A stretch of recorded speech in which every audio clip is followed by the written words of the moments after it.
Hey, what's up everyone? Welcome back to our third deck building competition finalist video. In this video, we'll go over 4 finalist decks for our most recent competition where people had to build a deck from only 2 combined sets. These decks were restricted only to the lands that are found within the 2 sets, so that made things a lot more difficult. And as always, you all made it very tough to only limit it to 4 decks. But I had a ton of fun. There, as always, is a poll that is live now on the channel, so you can go in after watching this video and vote on your favorite deck, and after 5 days, I will email the person who won, and they will choose from the designated prize pool what card they want to win. But before we dive into the decks themselves, I wanted to share some honorable mentions that I thought were very fun to read through.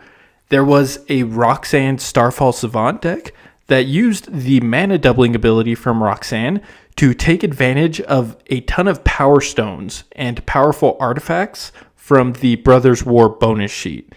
People usually go treasures with Roxanne, but this deck intentionally avoided those treasures and went the route of power stones because they're not sacrificed. So you can recur bigger and stronger artifacts every turn. There was a surprising number, honestly, of Unfinity commanders like Ambassador Blorpity Blorp Boop and Myra the Magnificent. The reason why I'm actually mentioning them in these honorable mentions is because the Ambassador deck made what I thought was a very valid point. They said that even though 50% of Unfinity cards are commander legal, most people have no idea how stickers or attractions work. So there is a huge advantage of disorienting or surprising opponents with threats that they never knew existed but are commander legal. I'm guilty of that. I've personally never played with stickers or attractions, but I've considered adding Myra to a Galazeth Prismari deck before because attractions are artifacts, but I don't know if the explanations would be worth it every single game. There was an excellent Kahira the Orphan Guard deck. They used Ikoria and Lost Caverns of Ixalan, which has a lot of strong creatures that Kahira buffs out. It was fun to read through how they landed on Kahira in the first place, and I was surprised to see the inclusions in the deck from just 2 sets that fit the bill for the commander. It's also a very unpopular commander option by itself and not as a companion, but it's super strong with the buff and the vigilance that it grants. There was a Hazel of the Root Bloom deck that made an entire PowerPoint about the deck and the game plan. The deck is built around Hazel's Brewmaster and having a ton of food tokens and busted activated abilities, plus Ygritte Eater of All. I love the deck and want to give a big shout out to the creator for the awesome PowerPoint that they built. The deck was focused heavily around Brewmaster, so I'd be curious how it would perform if it gets exiled. There was a 12th Doctor and Visler Turlock deck that used Demonstrate with plot abilities from Outlaws of Thunder Junction. A Koust Eyes of the Glade combined Murders of Karlov Manor and Duskmourn, House of Horror, to make a very strong deck out of an unpopular mechanic, which is face down cards. They also used a lot of rooms in the deck, which I think is a pretty good idea because when you turn the rooms back up, they are locked. So pretty much you get the value of paying to unlock the rooms once they don't need the 2/2 body on the field, which is like an extension of their hand. And lastly, there was a Jork Dean first Gold Warden deck that was fun to read through. It combined Phyrexia All Will Be One and Foundation's Jumpstart to start swinging as early as turn 3. They said they've been playing the deck and it can go toe-to-toe with higher bracket 3 decks, which to me is what I love to hear. You know, people trying these decks out in real life, aside from just the competition and having fun with it. So huge shout out to all of the honorable mentions. I could honestly go on and on for, an hour talking about all the decks people submitted. Maybe, one day I could do just that. I know I now have over 500 decks from these competitions, so if that sounds like something interesting, I could do a video where we talk about 30 or 40 just kind of rapid fire decks. Let me know what you think. But for the time being, the 140 plus decks and descriptions are all available to patrons on Patreon. So you can check that out in the description below if you want like deck building inspiration or just have fun reading through people's ideas. Our first and most popular commander of this competition is Sovereign Okinec Ahau, who has 4,792 decks. This is a 4-mana 3/4 Cat Noble with Ward 2. The ability says, whenever Sovereign Okinec Ahau attacks, for each creature you control with power greater than that creature's base power, put a number of +1/+1 counters on that creature equal to the difference. So this deck combined Lost Caverns of Ixalan and March of the Machines, which I enjoyed their choice of these synergies across the two sets, in particular for the use of Incubator tokens and Living Weapon, which are both 0/0 creatures that get +1/+1 counters placed on them, which makes great candidates for Sovereign Okinec's ability. The goal of this deck is to go tall and then go wide and double the power of the creatures on your board while having trample enablers or even kill with commander damage with the number of power buffing abilities that this deck runs. As mentioned in the game plan, Okinec's ability is very useful with Incubator tokens because he doubles their power every time he attacks. So if you have Incubate 5, you create a 0/0 creature with 5 +1/+1 counters on it. So when you transform it and attack, you put up a number of +1/+1 counters on it equal to the difference with its base power, which is 5, turning it into a 10/10. And next turn that becomes a 20/20. There's 13 cards in this deck that incubate. There's things like Converter Beast or Elish Norn, who when transformed incubates 2 5 times and then transforms those tokens. There's Essence of Orthodoxy, Norn's Inquisitor, Progenitor Exarch, or Tiller of Flesh, just to name a few.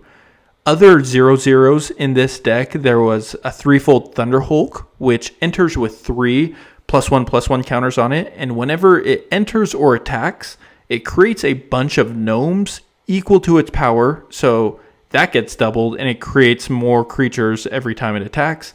Dinosaur Egg evolves, and it discovers equal to its power when it dies, and Botanical Brawler starts as a 0/0 with 2 +1/+1 counters on it, but will grow every time we incubate because we're putting counters on things.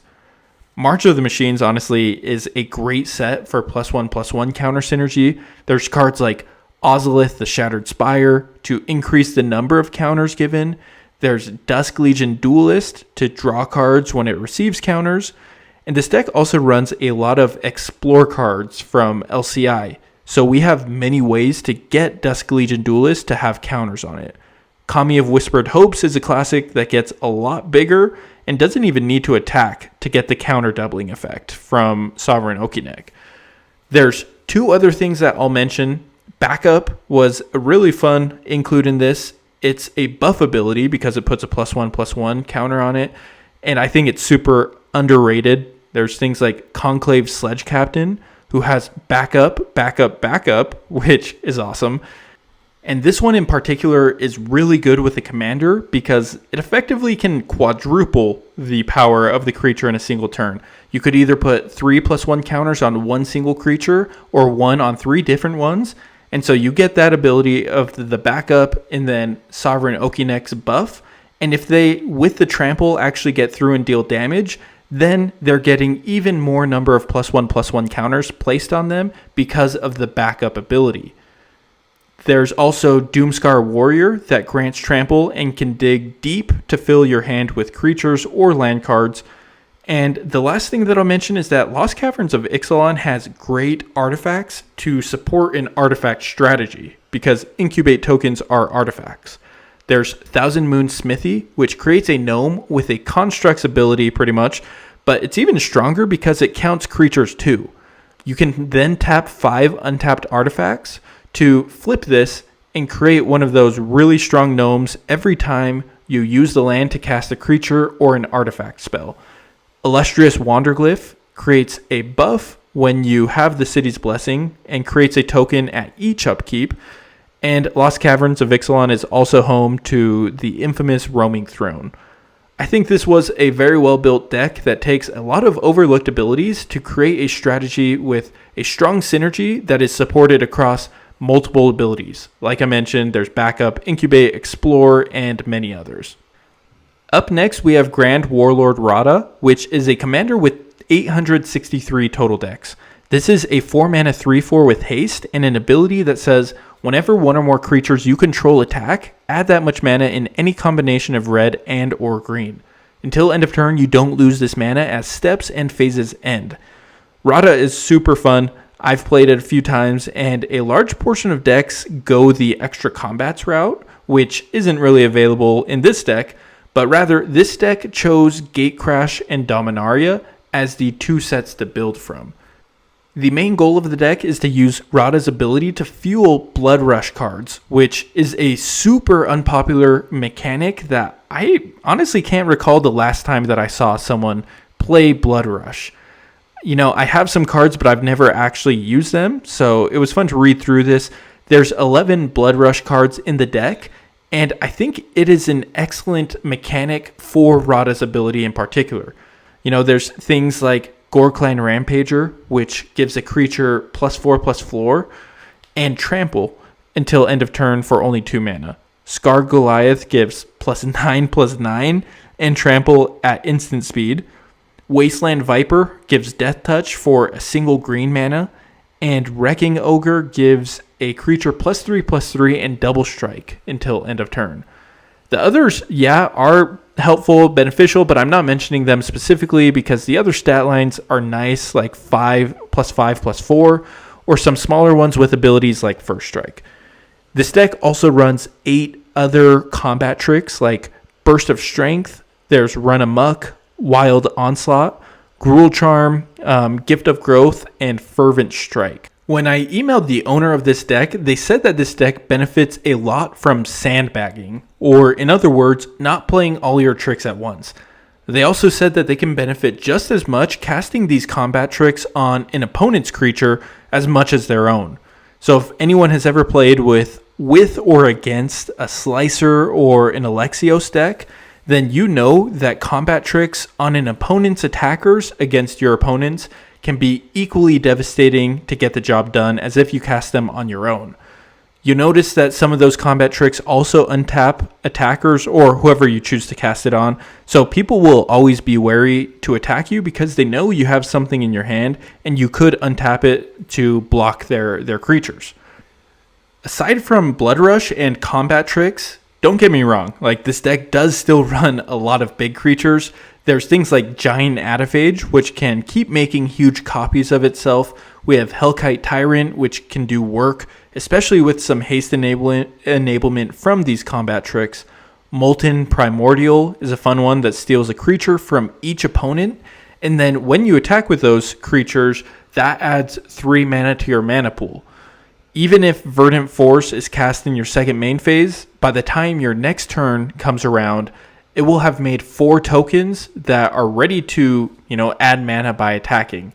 And Rubble Belt Raiders can buff all those little token attackers. Sylvan Awakening isn't a creature, but it can be a nice finisher if you have the setup for it. These sets also have access to some nice artifacts like Glaring Spotlight, Gilded Lotus, Helm of the Host, Forebear's Blade, and Black Blade Reforged, as well as 4 Graveyard Recursion cards, including ones that they're playing in this like Nature's Spiral and Gaia's Blessing. The last thing that I will mention is that this deck also runs several kicker cards, which I thought was a good use for all the excess mana that you'll likely have from Radha's ability. The deck is missing, I will say, a lot of card draw options, which is another reason why the owner said that sandbagging is helpful. But I think that this has the bones, like the structure for a very fun deck that can lead to some surprising KOs, either from your creatures or from your opponents. As a reminder, if you are enjoying these decks, all 140 plus deck descriptions and deck lists are available for patrons. Also, if you join in time for next week's Will Spin, we'll be giving away a Double Masters 2022 Collector Booster Pack for a patron for free. We'll spin that in a video and then I will email and ship that off to a patron. Our next deck is a Kraum Violent Cacophony deck, which is another unpopular commander with 376 decks. Kraum is a 4-mana 2/3 with flying, and an ability that says, whenever you cast your second spell each turn, put a +1/+1 counter on Kraum Violent Cacophony, and draw a card. I love this commander, and I think it's a shame that it's in so few decks. It's just really overshadowed by all the other spell-slinging Izzet commanders in the world. This deck combined Outlaws of Thunder Junction and Tarkir Dragonstorm, and what I liked in particular about this deck that I don't see too often with a lot of Kraum decks is instead of focusing on casting a ton of cantrips, like typical, to take advantage of the each turn clause, this deck created a flying / dragon tribal / flying support deck that has a lot of abilities that will also trigger Kraum's ability. To start off, like I said, this deck focuses on evasive creatures with flying or other abilities to get through, and there are a lot of good abilities that can happen when this deck connects. So there's Frostcliff Siege, which can draw a card whenever one or more of your creatures deal damage to a player. There's Sword of Wealth and Power, which creates a treasure token and copies the next spell you're going to cast, which there's quite a few of those really powerful ones in this deck. And Key to the Vault is one of my all-time favorite equipment that can literally cast any spell you roll off the top of your library equal to the damage dealt, regardless of what type or CMC the cards that you roll into are. As with Kraum's ability, there are some other cards in this deck that care about 2 or more spells being cast. There's people like Eris, Roar of the Storm, which creates a dragon with flying and prowess for every second spell.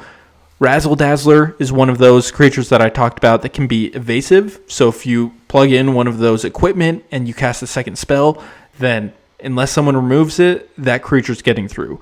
Wingblade Disciple creates a flying bird token. Focus the Mind and Lock and Load are good cards for drawing. Stella Lee Wildcard, everyone pretty much knows what that does. That can be insane. And Taigam Master Opportunist can also have some copy shenanigans. And the last one, Stormscale Scion, has Storm Shenanigans. Several spells in this deck can trigger the 2 spellcast clause from Kraum by themselves. Things like Arcane Heist, which I think is super fun. It can cast an opponent spell, and Cypher is just a really good ability. Electro Dominance can be used as a removal, and casting other spells with mana value X or less from your hand. And Transcendent Dragon is one that I actually missed. It's a dragon that counters any target spell and lets you cast it without paying its mana cost. Other cards that don't really get the second spell the turn or the exact moment that they're cast can still help get free cast triggers on later turns. And things that I'm talking about with this are the aforementioned Key to the Vault, which if we can connect each turn, we only have to cast one other from our hand. There's Forger's Foundry, which is an underrated mana rock. I think when people see this, they usually think, they read the second part of the ability, which says when you cast an instant or sorcery with mana value 3 or less, they immediately hit the snooze button. But the blue mana doesn't have to be cast for an instant or sorcery. You can use that on anything. And Diviner of Mist can cast instants or sorceries from your graveyard for free. There are other dragon and really strong synergy cards from Tarkir Dragonstorm and removal that comes in the form of bouncing permanents and creatures to hand. This Town Ain't Big Enough can also help reset Frostcliff Siege if you want a new mode. For only being from 2 sets, I think that this is a very well-rounded deck. It has a lot of removal options, it has card draw, counter spells, copy spells, there's creatures, and there's viable game-ending threats as well, like Crackle with Power and Caldera Pyramaw. I think you should definitely check out this deck list if that's something that sounds interesting to you. But yeah, nicely done. Our final commander is Cass Hand of Vengeance, which is a commander that only has 289 decks. I swear, I didn't intentionally pick decks with unpopular commanders. It was just, I was shocked to see that Cass and Radha in particular had so few decks for them. Cass is a 4-mana 4/3 with Vigilance and an ability that says, whenever Cass or another creature you control dies, if it was enchanted or equipped, Return any number of aura cards that were attached to it from your graveyard to the battlefield attached to target creature. Then attach any number of equipment that were attached to it to that creature. This deck was built from Fallout and Kaladesh to take advantage of the Masterpieces. That was a bonus sheet from Kaladesh. The Masterpiece versions is what contributes to the $3,136 price tag of this deck. LOL. The goal of this deck is to run all of the insane equipment cards between these two sets and sacrifice your creatures to attach the equipment to your opponent's creatures at instant speed. So since you are still the controller of the equipment, you receive the benefits that the equipment offers. And from these sets, there's some really good ones. There's things like Sword of Body and Mind, Sword of Feast and Famine, Sword of Fire and Ice, Sword of Light and Shadow, Sword of War and Peace, T45 Power Armor, and Nuke a Nuke Launcher. Normally, this isn't something that you come across because you can only equip your own creatures. But Cass is not using the equip ability, but rather is attaching equipment to a target creature. So that's why you can equip, well, I equip in quotation, you attach an artifact that you control to an opponent's creature. In order to do so, your creatures that are equipped need to die. So if we want to equip an opponent's creature after blockers have been declared, we need to make sure that we can get the combat damage triggers from the swords or from the other abilities, and we need to do that at instant speed. So as a result, most of the creatures in this deck are artifacts, and there are 11 cards that can either sacrifice themselves or sacrifice other artifacts at instant speed. So for cards that can sacrifice an artifact, there's Arcbound Ravager that can sacrifice an artifact to put a +1/+1 counter on itself. Emerald Gear Smasher deals 2 damage to each opponent at the cost of sacrificing an artifact. Metalwork Colossus can recur itself from the graveyard by sacrificing 2 artifacts. Pianalar can sacrifice an artifact to prevent a creature from blocking this turn. Ravenous Intruder buffs itself to by sacking something, and Junk Jet can double equipped creature's power until end of turn. For creatures that can sacrifice themselves, there's Bomat Courier, which can sacrifice itself to discard your hand and replace it with cards exiled underneath it. There's Eddie Lonesome Eyebot, which draws cards. Hope of Girapur isn't as relevant on an opponent's turn, but still is a free sacrifice if we have equipment attached to it that we can do. And then there's also Restoration Specialist, which can recur an artifact and enchantment, and Ruinous Gremlin can destroy an artifact. Because you want to sacrifice your artifact creatures, there are a lot of death triggers. Some notable death triggers include Behemoth of Vault Zero, which can destroy a non-land permanent equal to the number of energy counters you pay, and this gives at least 4. So you can at least destroy a permanent with 4 mana value or less. Hangerback Walker creates Thopters equal to its power. Mr. Gutsy creates junk tokens equal to the +1/+1 counters on it when it dies. Solemn Simulacrum and Filigree Familiar draw cards. There's Treasure Keeper, which searches for a non-land card with CMC 3 or less and puts that onto the battlefield. And Wormcoil Engine is Wormcoil Engine. I think most people have seen this. It can create 2 3/3 worm tokens with good keywords. After that, there's a lot of other abilities that recur artifacts from your graveyard since you are sacrificing them, and there's also a sub-theme of playing all of the bobbleheads as well. This deck runs 0 instants and sorceries, so they're going all in on the artifact strategy, and hey, I respect it. Well, that's everything that I have for you today. As always, I had so much fun with this. I think people are just brilliant when it comes to making decks. Thanks so much for everyone who did participate. I really do appreciate you. You make these competitions fun, make them possible, and I appreciate the time that you take to submit a deck. These 4 deck lists are in the description below, and if you want to see any other deck lists from the competition, the link to the Patreon post is also below. I'd love to hear what everyone thinks and what you thought of the challenge. I received great feedback, and I hope that you made a deck that you're actually interested in playing. Like, that's the whole goal for me, is to give people an idea to, have fun with this and have fun in real life playing with some friends. So thanks everyone, and we'll see you next time.